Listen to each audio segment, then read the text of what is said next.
Já, ég er sko velkomin í geimsýruna, danska geimsýru.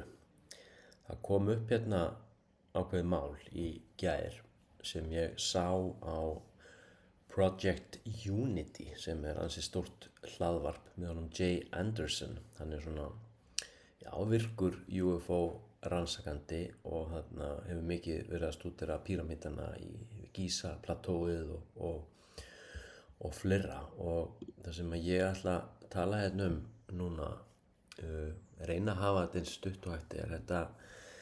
Þetta eru upplýsingar sem að ég hef heyrt áður. Ég sá þetta til dæmis í myndinni The Unacknowledged eftir Dr. Stephen Greer fyrir ansi mörgum árum, og þetta hefur með Marilyn Monroe og Kennedy bræður að gera. Og ég hef nú fjallað morðið á John F. Kennedy þá í samhengi við UFO málaflokkinn, og þetta er svona kannski samútgáfa nema svona í aðeins ítarlegri útfærslu. En svona til þess að byrja á þessu þá langar mér að fara fyrst yfir það í grófum dráttum hvernig í rauninni þessar upplýsingar koma fram, og það er í gegnum þessar svokölluðu FOIA-beiðnir. Þetta er sem sagt Freedom of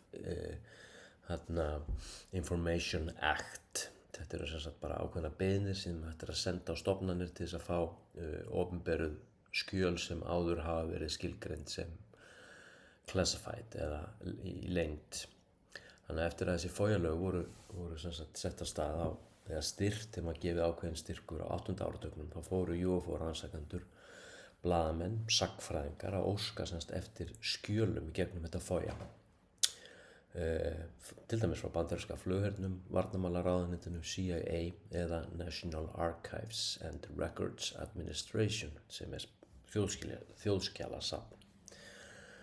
Og meðal þeirra sem sendu inn slíka beiðnir voru UFO rannsakendur eins og Robert Todd og John Eldrick og Barry Greenwood, og þeir söfnuðu sem sagt saman þúsundum síðna skjala á 9. og 10. áratugnum.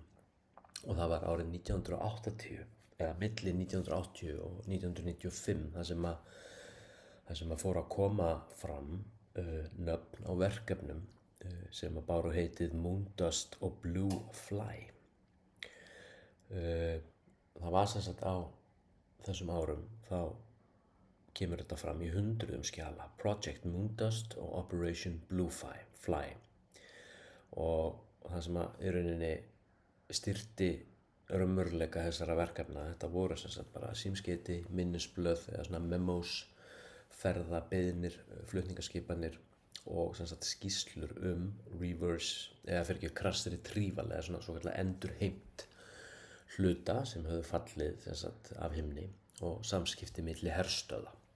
Þannig að það er kannski fínt að taka það fram. Þetta hefur með crash retrieval og reverse engineering að gera á UFOs. Og í sumum skjölunum má sjá skipanir á borð við Active Blue Fly eða Moondust Mission, og þessi skjölurinn sýna það að raunveruleg verkefni innan bandaríska flughersins hafi verið að ræða. Og National Archives skjölin, það sem sagt voru mörg skjöl sem að má finna þar líka, og það voru sem sagt Air Force Intelligence, leyniþjónusta flughersins, leyniþjónusta varnarmálaráðuneytis og Foreign Technology Division sem er sem sagt bara framandi tækni, sem sagt deild framandi tækni. Og flest þessi skjöl eru sem sagt dagsett frá seint á 7. áratugnum, allan 7. og fram að þeim 8. Og það má kannski geta þess að sem sagt einn af þekktustu söfnurum þessara skjala er svokallað Black Vault, sem sagt svarta hvelfingin, sem að John Greenwald hann hefur byggt upp síðan á 10. áratugnum. Hann hefur sendt þúsundir FOIA-beiðna af stað og skannað skjölin og birt þau algjörlega óbreytt á sínum vef, og þar má finna þennan stóra hluta Moondust og Blue Fly skjalana sérst á einum stað. Þið finnið þetta sérst undir Black Vault. Já, einmitt. Þannig að þetta kemur í áföngum. 1970 til 1980, það voru fyrstu skjölin, 1980 til 1995, sem sagt stór hluti Moondust og Blue Fly skjalana birtast, og 2000 til 2015, fleiri skjöl afhent, og 2015 til dagsins í dag, sem sagt skjöl sem hafa verið endur byrt, sem sagt stafræn, bæði hjá CIA, NARA sem og í svona einkasöfnum eins og til dæmis Blue Vault. Það sem að þessi skjöl sýna okkur sem að er athyglisvert, það er að þau sýna að bandaríski flugherinn sé í raun og veru búinn að vera með sérstök verkefni sem snúa að því að bregðast hratt við þegar að óþekktir hlutir falla til jarðar, senda sér þjálfaða aðila á vettvang hratt, flytja hluti hratt sem sagt frá einu stað til annars, og þá í þessu samhengi hefur verið Wright-Patterson Airfield sem er bara flugherstöð Wright-Patterson, sem sagt hlutir fluttir þangað í mikilli leynd og svo rannsókn í kjölfarið eða svokallað reverse engineering. Og þetta er einmitt þessi lýsing sem hefur orðið grunnurinn að þeirri kenningu að verkefninu hafi einnig verið notuð við endurheimt á þessum UFO-flökum. Það sem er líka áhugavert, það er að meðal rannsakanda eru semst fyrstu viðbrögð bandaríska flughersins við þessum FOIA-beiðnum. Þau voru stundum þannig að þeim var bara neitað að verkefnin væru til og engin skjöl væri til þau. Þetta er svolítið svipað eins og ég sagði okkur daginn með NASA. Það er bara ekkert að sjá hér. Síðar hafa svo fundist skjöl sem báru þessi nöfn Moondust og Operation Blue Fly og voru afhent eftir sem sagt frekari leit. Og þessi þróun hefur verið mikið rædd í bókum og rannsóknum og eina ástæðan fyrir því að verkefnin halda áfram að vekja áhuga. Og það er sem sagt í gær birtir hann á Project Unity, hann Jay Anderson, sem sagt alveg langan þátt sem ég ætla að hafa hérna með í komment sem getið hort á hann. Þar er hann með mikið af skýrslum og annað sem hann sýnir.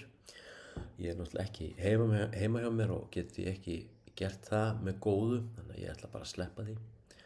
En ég ætla að lesa hérna fyrir ykkur smá texta sem snýr einmitt að þessum tveim verkefnum, Marilyn Monroe og Kennedy bræðrum. Þetta er satt sagan samkvæmt samsæriskenningum og er greinilega ekki úr lausu lofti gripið.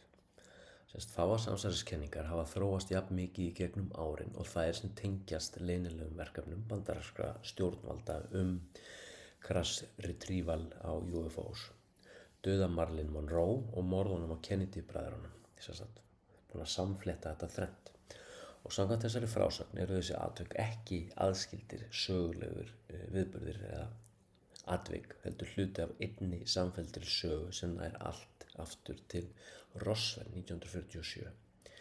Kenningi byggir á þeirri hugmynd að bandarísk stjórnvöld hafi áratuga skeið, 79 ár, haldið út í leynilegri starfsemi sem sneri að finna og endurheimta fljúgandi hluti af óþekktum uppruna. Þessi starfsemi hafi svo síðan orðið svo viðkvæm að hver sem komst of nálægt sannleikunum hafi verið fjarlægður úr vegi, hvort sem var að ræða stjórnmálamenn, embættismenn eða í þessu samhengi fræga einstaklinga. Samkvæmt þessari frásögn hófst allt með Roswell-atvikinu sumarið, 8. júlí 1947. Þar hafi ekki verið veður athugunarbelg að ræða, heldur geimfar sem brotlenti í eyðimörkinni í New Mexico. Bandaríski herinn hafi flutt lokasvæðinu, safnað saman bragginu og flutta á leynilega rannsóknarstaði, Wright-Patterson Air Force Field. Þar hafi hafist rannsóknir á þessu braggi og þessari tækni sem var langt undan því sem mannkynið þekkti og þekkir í dag. Í kjölfarið á Roswell hafi verið stofnuð fjölda leyniverkefna. Meðal þeirra séu Project Moondust og Operation Blue Fly. Það má einnig nefna MJ-12 eða Majestic 12 sem ég kem inn á hérna en seinna sem ég skrifaði ítarlega það í bókinni UFO 101. Samkvæmt kenningunum voru þessi verkefni sérhæfð til þess að finna og endurheimta óþekkta hluti hvar sem þeir féllu til jarðar og hvar sem á jörðinni. Það á opinbera skýringar hafa oft tengt þessi verkefni við erlendan herbúnað eða geimhluti, halda stuðningsmenn kenningarinnar, samsæris álhatarnir, að raunverulegt hlutverk þessara verkefna hafi verið að tryggja að engin ummerki UFOs, alien technology, kæmist í hendur almennings eða annarra ríkja.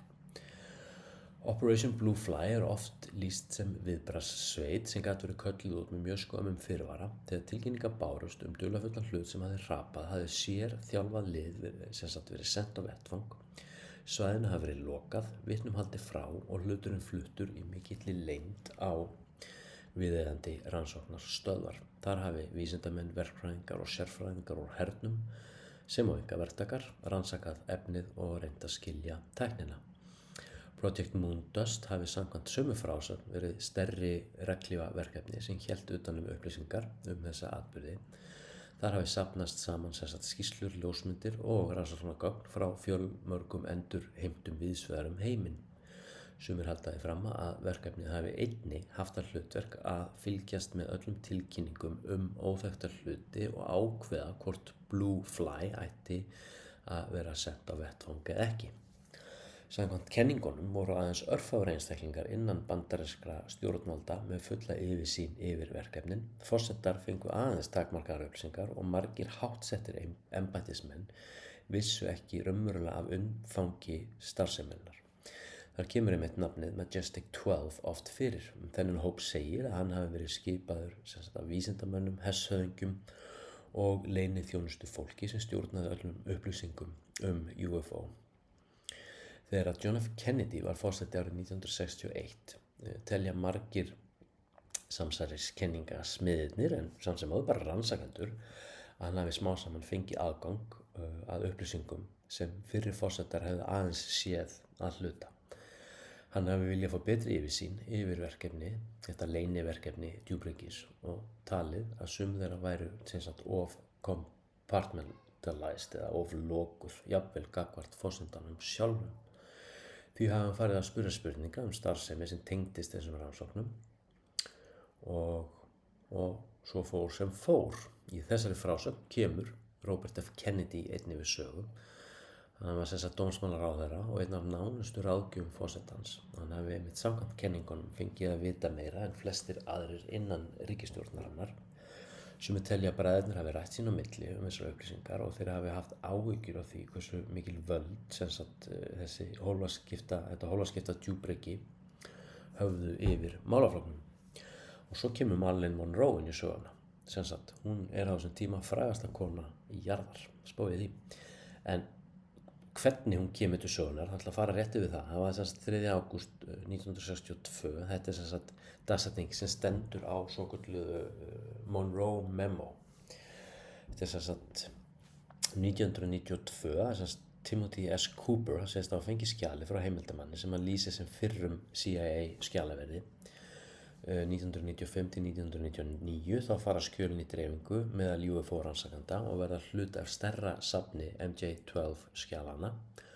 2018 til 2019 þá umræða þau eykst aftur eftir birtingu JFK skjala og má finna tilvísanir sem tengjast þessum hlerunarskýrslum basically.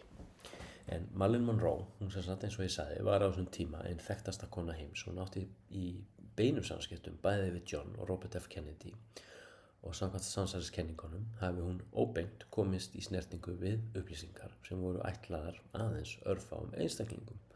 Sagan segir að í einkasamtölum hafi Kennedy bræðurnir stundum talað frjálslega en þeir hefðu átt að gera og Monroe hafi fengið að heyra alls konar leynileg verkefni. Í sumum útgáfum sögunar því haldið fram að Monroe hafi sérstaklega fengið að vita af crash retrieval af UFO og staðsetningu á þessum rannsóknarstöðum þar sem væri verið að reverse engineera eða rannsaka efnið, brög af óþekktum, ómennskum uppruna.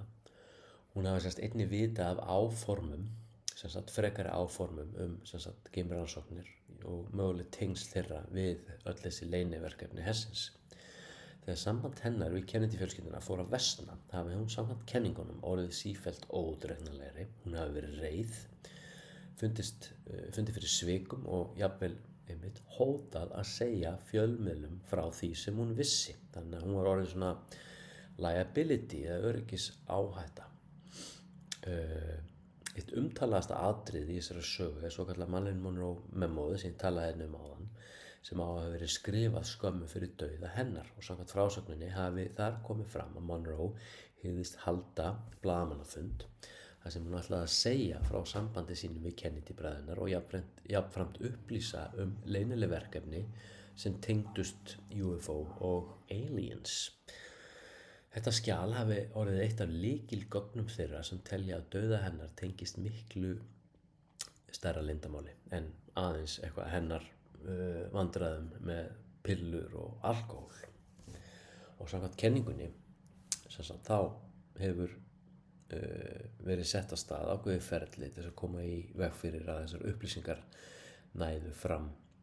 Þannig að það er talið að dauði hennar hafi sé ekki bara eitthvað random tilviljunarkennt overdose, heldur skipulögð aðgerð til þess að þagga niður í einstaklingi sem vissi og mikið. Og málið er að sólarhring eftir að hún hótaði þessum blaðamannafundi þá fannst hún látin inn á þessu hótelherbyggi eftir svokallað overdose af áfengi og pillum. Árið síðar varð John F. Kennedy fyrir skotárás í Dallas og samsæriskenningasmiðirnir segja þetta næsta skref í sömu atburðarás.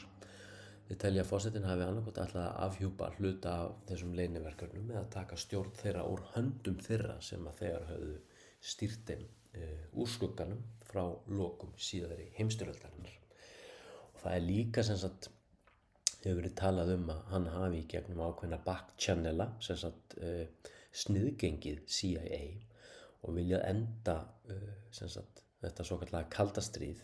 Hann hefur gegnum þessa back-channela í samskiptum við erindreka Sovétríkjanna þá hafi hann ætlað að stofna til friðar og enda kalda stríð og með því að deila upplýsingum bæði UFO og alls konar geimrannsóknir með Rússum og það hafi verið á báða bóga og CIA hafi komist að því og viku eftir að þeir komist að þessum áformum John F. Kennedy sem ekki fóru í gegnum CIA, þá hafi hann verið myrtur. Og þegar hann var myrtur, þá eru þau að tryggja að það ferli eða þessar upplýsingar verða ekki birtar. Og Lee Harvey Oswald hafi verið notað sem blóraböggull og er aðeins pingulítill hlekkur í stærri aðgerð. Svo er það morðið á Robert F. Kennedy árið 1968 sem er túlkað sem síðasta skrefið í þessari jöfnu. Og samkvæmt þessari sýn hafi hann, ef hann hefði orðið forseti sem að voru stóra líkur á, hann hefði getað haldið áfram og tekið í rauninni upp það sem bróðir hans hætti og jafnvel opna fyrir rannsóknir á þessum leyniverkefnum sem að höfðu fram að þessu verið algjörlega falin. Og dauði hans hafi tryggt í að enginn úr Kennedy-fjölskyldunni kæmist aftur í þá stöðu að geta haft áhrif á málið.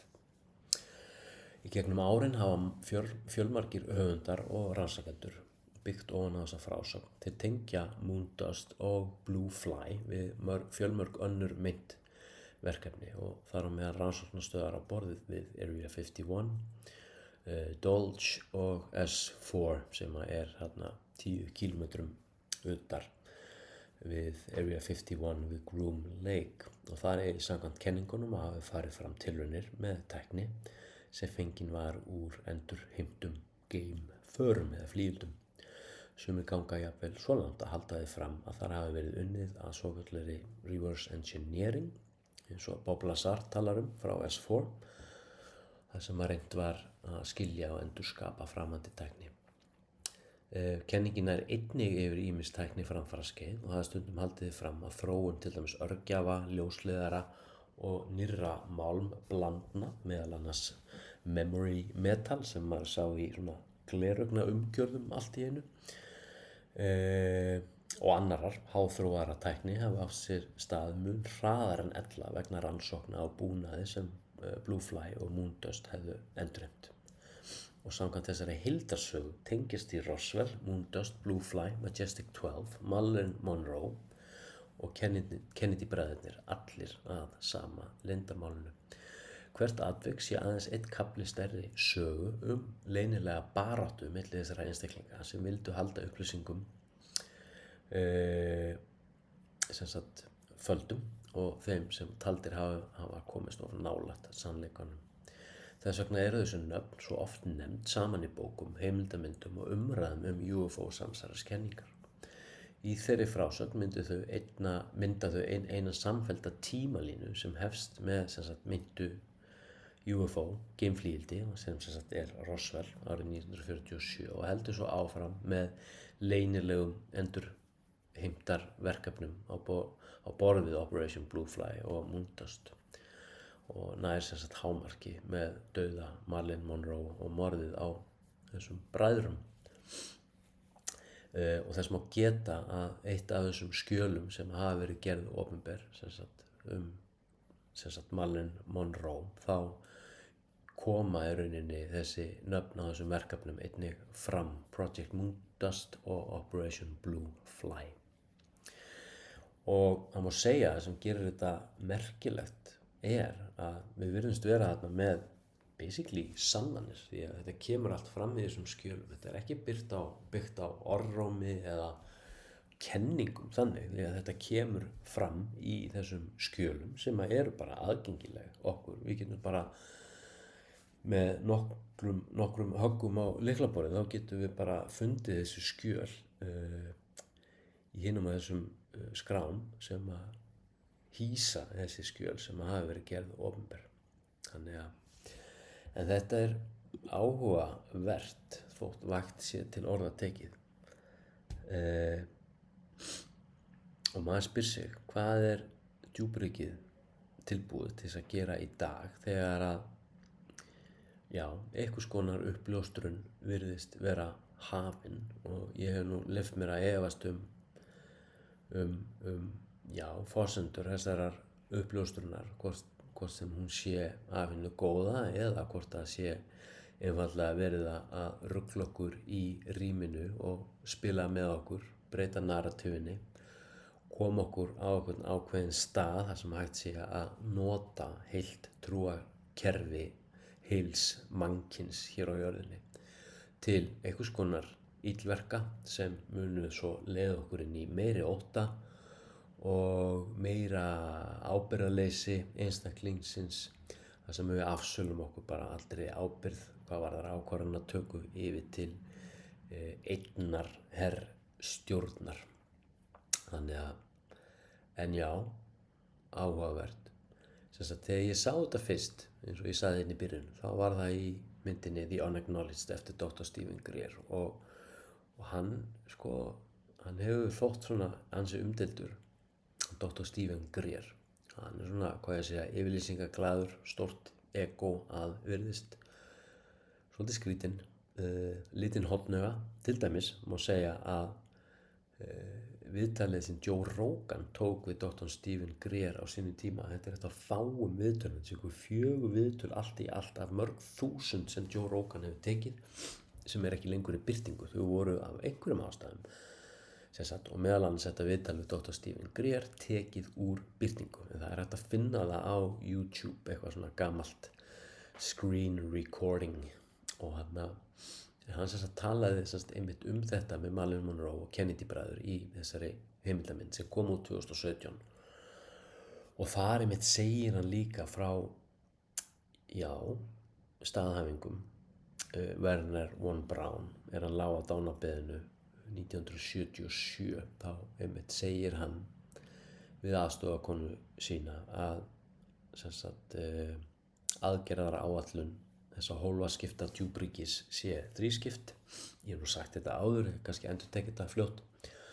Númer 1 snýr að því að búa til sameiginlegan óvin í austri, stóribjörnin, Rússland, framleiða þarna kalt stríð sem ennþá í gangi, nota svo þennan óvin í baráttu við framleidda hryðjuverkahópa í Mið-Austurlöndum sem var svo sett í gang þegar Rússar réðust inn í Afganistan og þá ræðst bandaríska leyniþjónustan inn í skjóli nætur, vopnar og þjálfar kúrdíska bændur, svo úr verður þessi talibana hryðjuverkahópar í Mið-Austurlöndum, ISIS, talibanar og svo framvegis. Og það hefði semst verið skref númer 2, búa til þennan sameiginlega óvin í Mið-Austurlöndum, þannig að hægt sé að fara þar inn og reynsa draslið upp. Og svo segir Wernher von Braun að lokatrompið sé sviðsetning á ójarneskri árás hér á jörðina og þá séu þeir að notast við einhvers konar svona holografíska tækni sem og flygildi sem að þeir hafa reverse engineerað eða endurhannað út frá endurheimt flygilda sem raunverulega koma utan úr geimnum. Far-fetched, veit ekki, en áhugavert. Herraskotnar, ég ætla ekki að hafa þetta lengra, það er föstudagur í dag. Mér finnst líklegt að það sé nýtt gagnadropp frá stríðsmálaráðuneytinu. Þannig að farið inn á war.gov, lengst til hægri er UFO-dálkurinn, klikkið á hann. Þetta mun sem sagt vera 5. trancheið sem dettur í dag ef það kemur í dag. Og já, spennandi að sjá hvað kemur út úr því. Myndir, myndbönd, PDF-skjöl og mögulegir hljóðfælar. Og það er alltaf svona einhver ákveðin þemi hvers dropps fyrir sig. Þannig að það verður áhugavert að sjá hver þemin verður í þetta skiptið. Herraskotnar, ég kveð ykkur frá Danmörku að sinni. Næst er ég komin til Sardiníu og aldrei að vita hvað gerist þar. Þykir vænt ykkur, namaste.